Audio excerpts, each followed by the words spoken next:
이 시간 우리에게 주시는 하나님 말씀은 마태복음 23장 13절에서 22절 말씀입니다. 마태복음 23장 13절에서 22절 말씀. 마이크 볼륨 조금 올려주세요. 한 목소리로 읽겠습니다. 화 있을진저 외식하는 서기관들과 바리새인들이 너희는 천국문을 사람들 앞에서 닫고 너희도 들어가지 않고 들어가려 하는 자도 들어가지 못하게 하는도다. 화 있을진저 외식하는 서기관들과 바리새인들이여 너희는 교인 한 사람을 얻기 위하여 바다와 육지를 두루 다니다가 생기면 너희보다 2배나 더 지옥 자식이 되게 하는도다. 화 있을진저 눈먼 인도자여 너희가 말하되 누구든지 성전으로 맹세하며 아무 일 없거니와 성전의 금으로 맹세하면 지킬지라 하는도다. 어리석은 맹인들이여 어느 것이 크냐 그 금이냐 그 금을 거룩하게 하는 성전이냐. 너희가 또 이르되 누구든지 제단으로 맹세하며 아무 일 없거니와 그 위에 있는 예물로 맹세하면 지킬지라 하는도다. 맹인들이여 어느 것이 크냐 그의 예물이냐 그의 예물을 거룩하게 하는 제단이.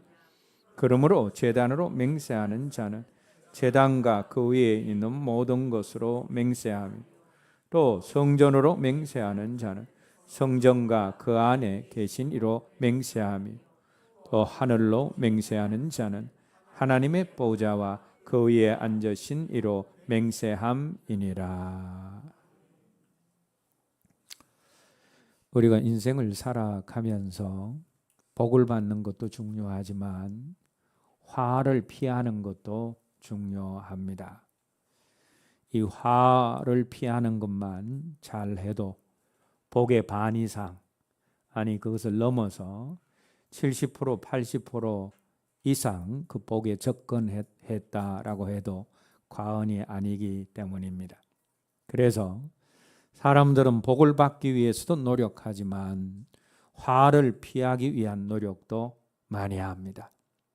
어떤 사람들은 화를 피하기 위해서 조상의 묘를 자리 보아가면서 서고 또 조상에게 제사도 드리고 하늘 일과 연관된 잡신들에게 고사도 지냅니다. 또 부적을 소유해서 가지고 다니기도 합니다. 그리고 할 수만 있으면 4라는 숫자는 죽을 사자라고 해서 사용하지 않으려고 합니다. 그런 이유 때문에 아예 아파트 4층을 4층이라고 표시하지 않고 F층이라고 표기하기도 합니다. 외국도 마찬가지입니다. 외국 사람들은 예수님이 처형된 금요일을 별로 좋아하지 않습니다. 그리고 10이 다음의 숫자, 완전수인 10이 다음의 숫자인 13은 질서를 깨는 숫자라고 생각을 해서 안 좋아합니다. 그래서 이 둘이 모인 13일의 금요일은 굉장히 싫어합니다. 어쩌다가 13일의 금요일을 만나게 되어지면 화가 닥칠까 집안에서 정전긍긍하기도 합니다. 근데 여러분, 우리가 여자리 잘 쓰고 제사와 고사 잘 지내고 부적을 붙이고 사청을 피하고 13일의 금요일을 조심한다라고 해서 화가 우리를 피해갑니까? 그렇지 않습니다. 묘자리 아무리 잘 써도 구다고 푸닥거리 아무리 열심히 해도 아무리 많은 돈을 주고 부적을 써붙여서 그렇게 살아도 화를 당하는 사람들이 많습니다. 4층에는 아무리 살아도 괜찮지만 2, 3층에서 도둑 맞는 사람들이 얼마나 많은지 모릅니다. 그 왜 그렇습니까? 그런 것들이 진정으로 화를 피하는 방법이 아니기 때문입니다. 자, 그러면 우리가 어떻게 하면 우리 인생 가운데 다가오는 그 저주와 방불한 화를 피할 수가 있겠습니까? 우리가 화를 피하려면 생사화복을 주장하시는 하나님이 또 주님이 화와 연관하여서 하시는 말씀에 귀를 기울일 수 있어야 합니다. 오늘 본문 속에서 우리 주님이 화를 피하기 위한 방법 몇 가지를 말씀하셨습니다. 우리 주님이 말씀하신 화를 피하는 첫 번째 비결은 외식하지 않는 것입니다.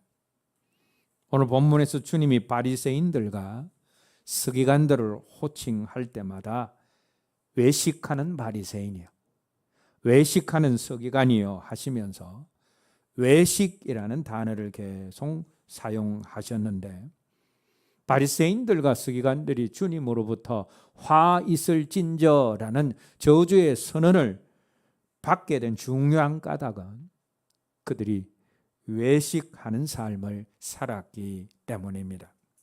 그런데 외식이 무엇입니까? 한마디로 겉다르고 속다른 것이 외식입니다. 외식은 진실하지 못하고 거짓되게 사람에게 보이려고 윗선을 행하는 삶을 의미합니다.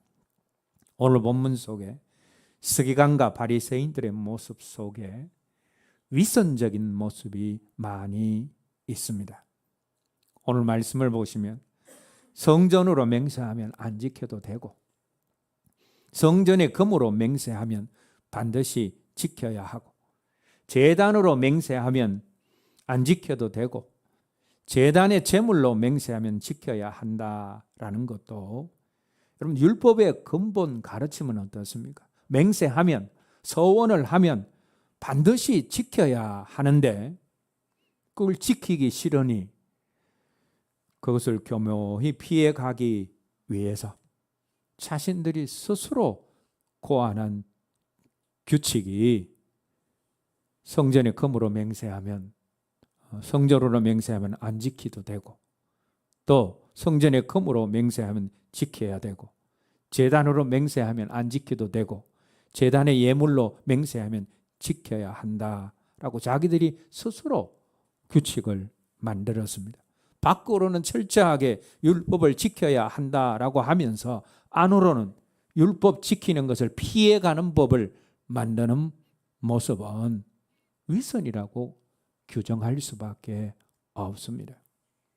율법의 정신은 버리고 사람에게 보이려 율법 조항을 지키려고 하는 것도 위선이고, 자기는 행하지 않으면서 사람들에게 행함을 강조하는 것도 위선이고, 죽은 선지자들을 기리려고 무덤을 만들어서 기리면서 살아있는 세례 요한과 주님과 같은 선지자를 핍박하는 모습은 다 겉다르고 속다른 외식이고, 다 사람에게 잘 보이려고 위선을 행하는 모습들입니다.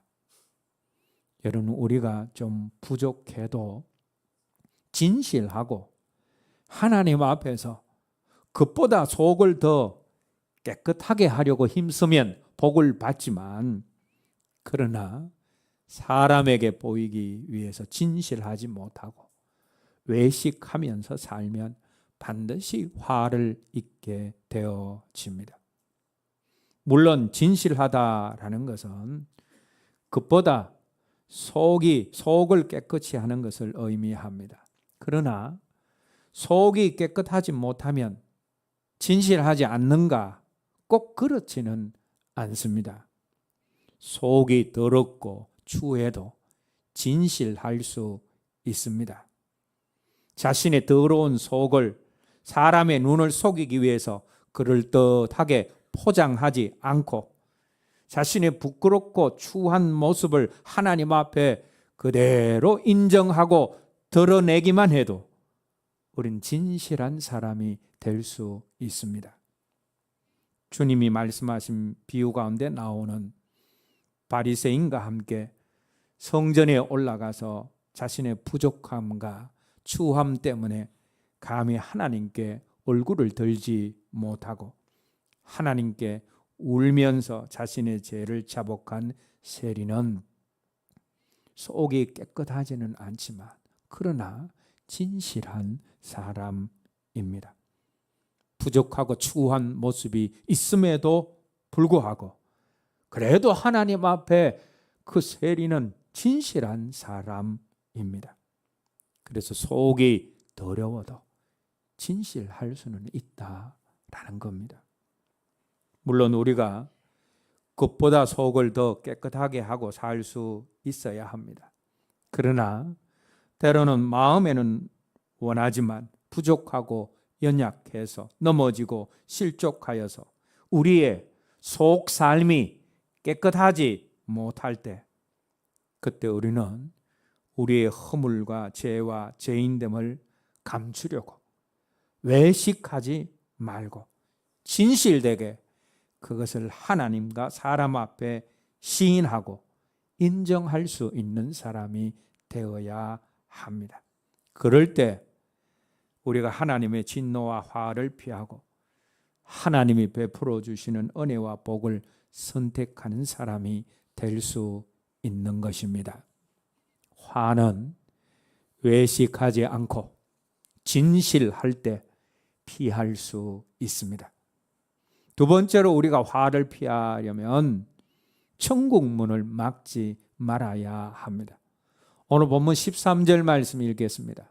너희는 천국 문을 사람들 앞에서 닫고 너희도 들어가지 않고 들어가려 하는 자도 들어가지 못하게 하는 도다. 이 말씀에 의하면 예수님이 바리새인과 서기관들이 닫고 있는 것이 무엇이라고 말씀하고 있습니까? 천국문이라 말씀하고 있습니다. 바리새인들은 자신들도 천국문에 들어가지 않고 다른 사람이 천국문에 들어가는 것도 막았다라는 겁니다. 그래서 주님이 그들에게 화를 선포하셨습니다. 그럼 여기서 우리가 어떤 사람에게 화가 있음을 발견하게 되어집니까? 천국문을 막는 사람에게 화가 있음을 알게 되어집니다. 우리 주님은 천국문을 여시고 사람들을 천국으로 인도하시기 위하여 이 세상에 오셨습니다. 그리고 그 문을 열기 위해서 죄인된 우리를 대신해서 온갖 모욕을 당하시고 십자가의 모진 고통과 함께 죽임을 당하셨습니다.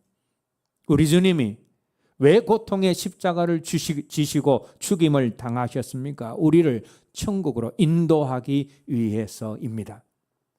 한 사람의 생명이 천하보다 더 귀하다고 하시면서 우리 한 사람 한 사람을 천국으로 인도하시기 위해서 주님이 십자가를 지셨습니다.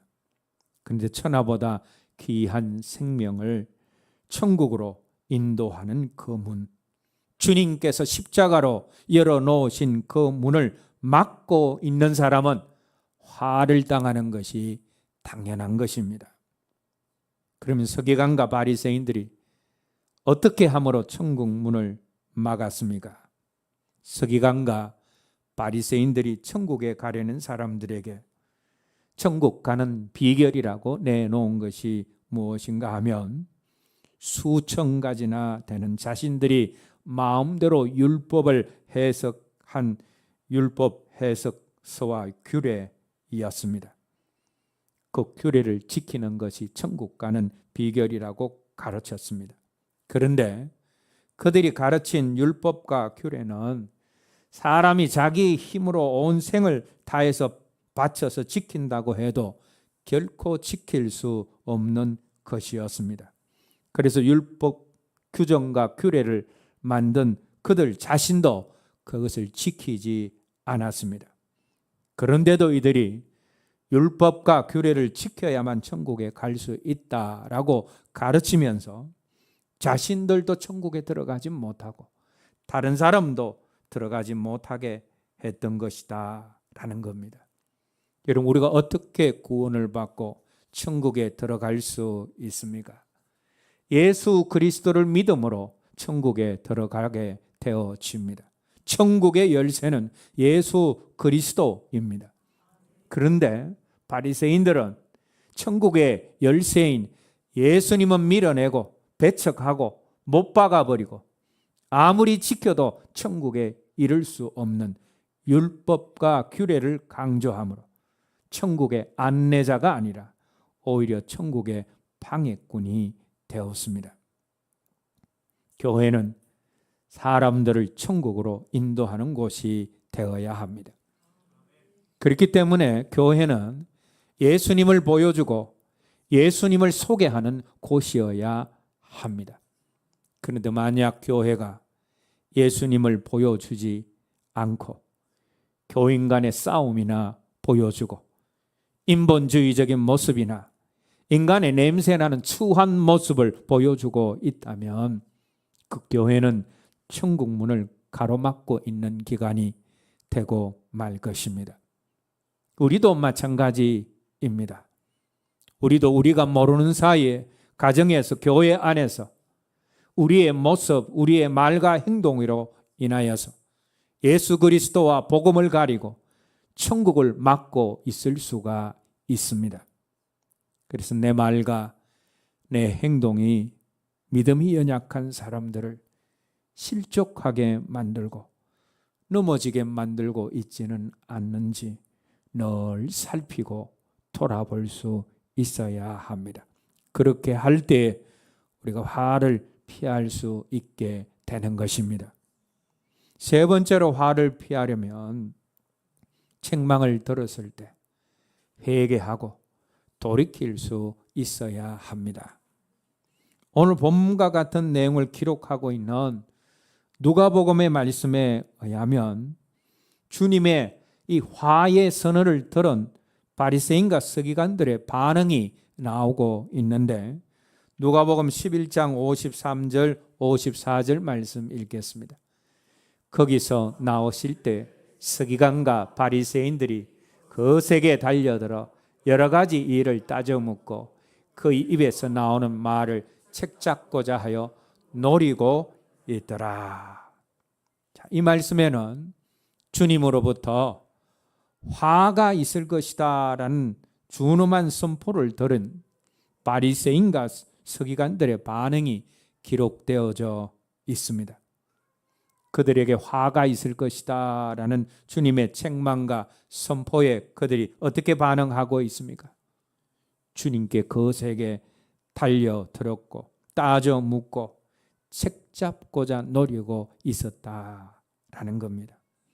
여러분, 여기서 달려들고 또 잡고자 하고 노리고 있었다라는 이런 단어들은 짐승을 사냥할 때 사용하는 단어들입니다. 잡고자 노리고 있었다라는 말은 사냥감을 포획하기 위해서 매복하고 있는 모습을 연상시키고, 달려들다라는 말은 사냥감을 향하여 포악하게 달려드는 것을 의미합니다. 오늘 본문 속에 나오는 우리 주님의 비판에 대하여 서기관과 바리새인들은 아무런 반론을 제기하지 못했습니다. 왜냐하면 주님의 말씀이 다 사실이었기 때문입니다. 그럼에도 불구하고 그들이 예수님을 공격할 허점을 찾기 위해서 이성을 잃고 광분하는 모습은 종교 지도자로서의 품위를 완전히 상실한 모습이고, 침 흘리며 영혼의 사냥감을 쫓는 사단에게나 찾아볼 수 있는 너무나 추한 모습입니다. 우리는 이 말씀을 통하여서 당시의 바리새인이나 서기관들의 마음이 얼마나 강팍했는지를 알게 되어집니다. 그들의 마음은 굳을대로 굳어져서 주님의 진리의 말씀이 도저히 심겨질 수 있는 상황이 아니었습니다. 바로 이것이 그들의 더 심각한 문제였습니다. 이들이 사람들에게 보이려고 외식하고 구원자 되신 예수 그리스도를 배척하고 자신들조차도 지키지 못할 율법 조항과 규례로 천국 문을 가로막고 있는 죄보다, 그런 문제보다 더 큰 문제는 주님이 화를 선언하시고 책망하실 때 마음을 강팍해 하고 돌이키지 않은 것이 더 문제다라는 겁니다. 예수님의 준엄한 책망과 지적을 듣고도 자신들을 돌아보며 회개할 줄 모르는 것이 그들의 최대의 문제였고, 이것이 화를 피하지 못한 가장 직접적인 원인이 되어지는 것입니다. 여러분, 이 세상의 모든 사람들은 다 그럴듯하게 보여도 실상은 다 불완전하고 연약한 죄인들에 불과합니다. 그래서 성경은 모든 사람이 죄를 범하였음에 하나님의 영광에 이르지 못하더니 라고 말씀하고 있습니다. 그렇기 때문에 누구나 죄에 빠지고 실수할 수 있고 잘못할 수 있습니다. 그래서 하나님께서 우리에게 진정으로 원하시는 것은 우리가 한 번도 실수와 잘못을 범하지 않는 완벽하고 온전한 사람이 되는 데 있지 않습니다. 여러분, 만일 우리가 그렇게 온전하고 완벽해질 수 있다면 예수님이 오실 필요도 없고 성령님이 우리를 도우실 필요도 없는 것입니다.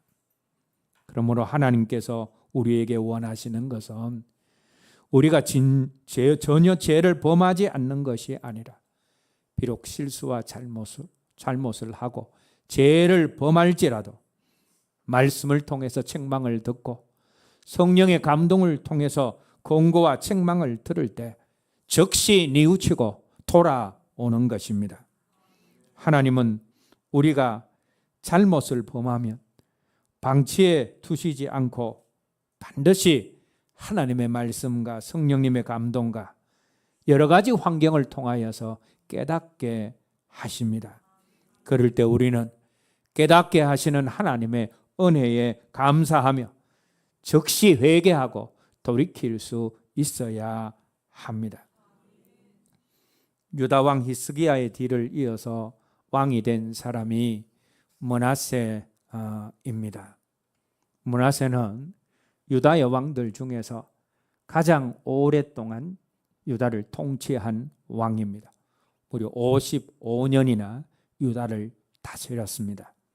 그런데 이 므낫세는 유다의 왕들 중에서 가장 악한 일을 많이 한 가장 악한 왕입니다.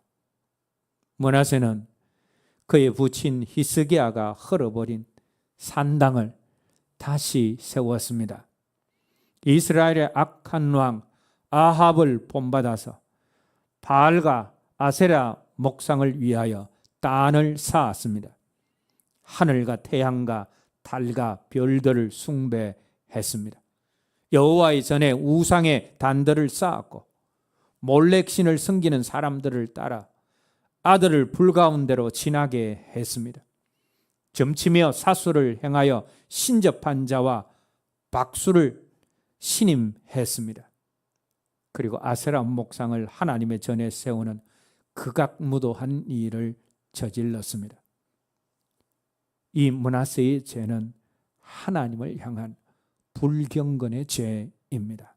그런데 므낫세의 죄는 이것만이 아니었습니다. 열왕기하 21장 16절 말씀을 보시면 므낫세가 무죄한 자의 피를 심히 많이 흘려서 예루살렘 이끝에서 저끝까지 가득하게 하였더라라는 말씀이 나옵니다. 므낫세는 자신의 우상 숭배하는 정책을 반대하는 수많은 선지자와 경건한 사람들을 처형했습니다.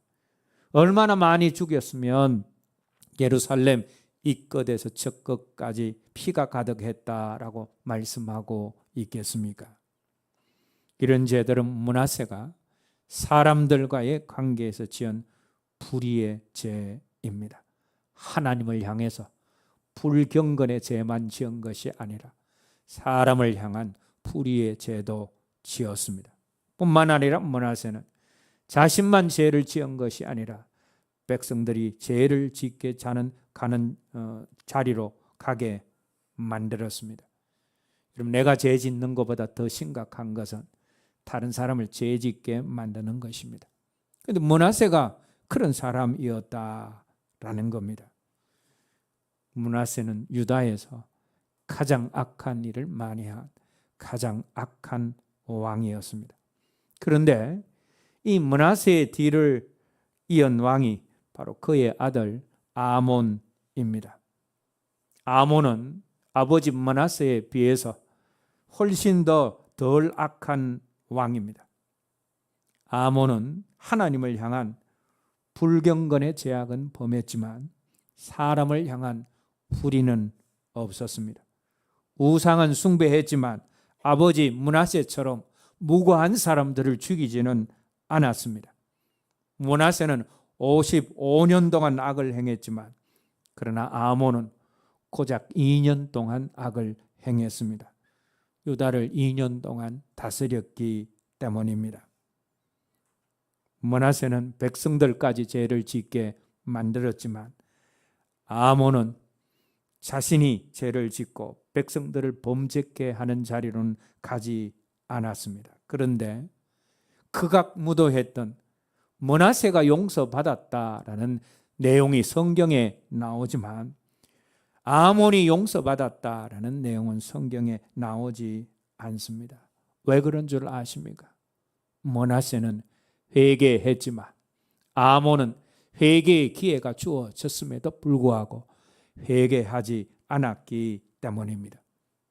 역대하 33장 10절에서 13절 말씀 읽겠습니다. 여호와께서 므낫세와 그의 백성에게 이르셨어. 그들이 듣지 아니하면 여호와께서 아수르 왕의 군대 지휘관들이 와서 치게 하시며 그들이 므낫세를 사로잡고 쇠사슬로 결박하여 바벨론으로 끌고 간지라. 그가 환난을 당하여 그의 하나님 여호와께 간구하고 그의 조상들의 하나님 앞에 크게 겸손하여 기도하였으므로 하나님이 그의 기도를 받으시며 그의 간구를 들으시사 그가 예루살렘에 돌아와서 다시 왕위에 앉게 하시며 므낫세가 그제 여호와께서 하나님이신 줄을 알았더라. 이 말씀이 어떤 내용입니까? 므낫세가 그의 범죄로 말미암아 아수르에 사로잡혀가는 그런 환난을 당하게 되어집니다. 그런데 그때 하나님 앞에 겸손하게 회개를 하고 회개의 기도를 합니다. 그러자 하나님이 그의 회개의 기도를 받으시고 그를 다시 예루살렘으로 오게 하시고 왕위에 다시 앉혀주시는 그런 내용입니다. 가장 악했던 왕, 극악무도한 므낫세였지만 그런 그가 전심으로 회개하고 돌이키자 하나님은 그를 받아주시고 다시 회복시켜 주실 만큼 우리 하나님의 자비와 긍휼하심은 무궁한 자비와 긍휼이십니다. 그런데 그의 아들 아몬은 므낫세보다 훨씬 적은 죄를 지었음에도 불구하고 회개의 기회가 주어졌을 때 회개하지 않으므로 하나님의 긍휼과 자비를 무시했기 때문에 부하들의 반역으로 비참한 최후를 맞이하게 되어집니다. 그럼 다윗과 사울의 경우도 마찬가지입니다. 죄의 경중으로 보면 다윗의 죄보다 사울의 죄가 훨씬 가볍습니다. 사울은 아말렉 왕 아각을 살려두고 살진 짐승을 살려두는 그런 불순종의 죄를 지었고 다윗은 우리아의 아내와 간음죄를 지었고 그 남편 우리아까지 죽이는 간접 살인죄를 지었습니다. 그런데 다윗은 용서받고 회복되었지만 사울은 왕관과 왕국을 빼앗기고 하나님께 버림받는 자리로 갔습니다. 왜 그렇게 되었습니까? 다윗은 큰 죄를 지었음에도 불구하고 전심으로 회개했고 사울은 상대적으로 적은 죄를 지었음에도 불구하고 변명으로 일관하며 참된 회개의 자리에 나아가지 않았기 때문입니다. 지은 죄의 크기가 크냐 지은 죄의 양이 많은가가 아니라 전심으로 회개했느냐, 그렇지 않았느냐가 인생의 결국을 다르게 만들었다라는 것입니다. 오늘 본문 속의 서기관들도 마찬가지입니다. 그들이 주님 앞에서 악한 죄를 지었는 것, 그것보다 더 그들의 큰 문제는 주님이 화를 선포하고 그들의 죄를 지적함에도 불구하고 강팍한 마음으로 회개하는 자리로 가지 않았기 때문이다라는 겁니다. 그래서 그 주님이 선언한 화가 그들에게 그대로 오게 된 것입니다. 그런데 여러분, 오늘 본문 속에서 서기관과 바리새인들을 향하여 화를 선포하신 우리 주님의 거룩한 분노 뒤에 감추어져 있는 것이 무엇인 줄 아십니까? 바로 그들을 향한 슬픔과 애정이 감추어져 있습니다. 예수님이 바리새인과 서기관들에게 화를 선포하는 후에 뒤이어 나오는 37절 말씀에 예루살렘아 예루살렘아 하는 표현이 나오는데, 이것은 애통의 표현입니다. 히브리적인 표현에서 호칭을 두 번 반복하는 것은 단순한 호칭이 아니라 가슴 아픈 탄식의 표현입니다. 다윗이 압살롬이 죽었다는 소식을 들었을 때 내 아들 압살롬아 압살롬아 하면서 이름을 두 번 부른 것은 가슴 아픈 그런 탄식의 표현입니다. 그래서 누가복음 19장에서는 이것을 예수님이 예루살렘아 예루살렘아 하신 이것을 예루살렘 성을 보시고 우셨다라고 표현하고 있습니다. 바리새인과 서기관들을 향하여 화를 선포하신 예수님이 이어서 예루살렘 성과 그 안에 있는 사람들, 오늘 본문 속의 바리새인들과 서기관들을 위하여 우셨다라는 것입니다. 그래서 주님은 결코 바리새인과 서기관들에게 저주와 화를 내리시기 위해서 오늘 본문의 말씀을 하신 것은 아닙니다. 그렇게나 주님을 알지 못하고, 그렇게나 죄인된 자기 자신의 모습을 보지 못하고, 그렇게나 깨닫지 못하고, 그렇게나 회개할 줄 모르는 그들을 향한 안타까운 사랑의 외침이 오늘 본문 속에 나오는 우리 주님의 화의 선언이다라는 것입니다. 그래서 오늘 본문 속에 주님의 분노와 화의 선언은 사랑과 연민에서 나온 선언입니다. 우리는 사람이 믿기 때문에 화를 냅니다. 그러나 주님은 화를 내어도 그 화와 분노는 사랑과 연민에서 나온 분노입니다. 왜냐하면 우리 주님은 진노 중에서도 긍휼을 잃지 않으시는 분이시기 때문입니다. 오늘 저와 여러분들 모두가 할 수만 있으면 죄와 상관없는 삶을 살아가되, 혹 부족하고 연약해서 죄를 지었을 때는 마음을 강팍하게 하지 않고 하나님 앞에 빨리 돌아와 회개할 수 있어야 합니다. 진노 중에서도 긍휼을 잃지 않으시는 주님께로 돌아와야 합니다. 그것이 화를 피하는 길입니다. 이제 말씀을 맺겠습니다. 화를 피하려면 보이지 않는 하나님 앞에서 진실하지 못하고 보이는 사람들에게 잘 보이려고 하는 외식을 버릴 수 있어야 합니다. 우리의 말과 행위로 천국 문을 막아서는 사람이 되어서는 안 됩니다. 주님이 주시는 말씀과 성령의 감동으로 말미암아 제약된 마음이 찔릴 때에는 빨리 자백하고 회개함으로 우리들의 삶과 인생이 화와 저주를 피하고 하나님이 부어주시는 은혜와 축복으로 가득한 삶이 되어지기를 주님의 이름으로 기원합니다. 찬송 부르신 후에 오늘 들은 말씀 가지고 함께 기도하겠습니다.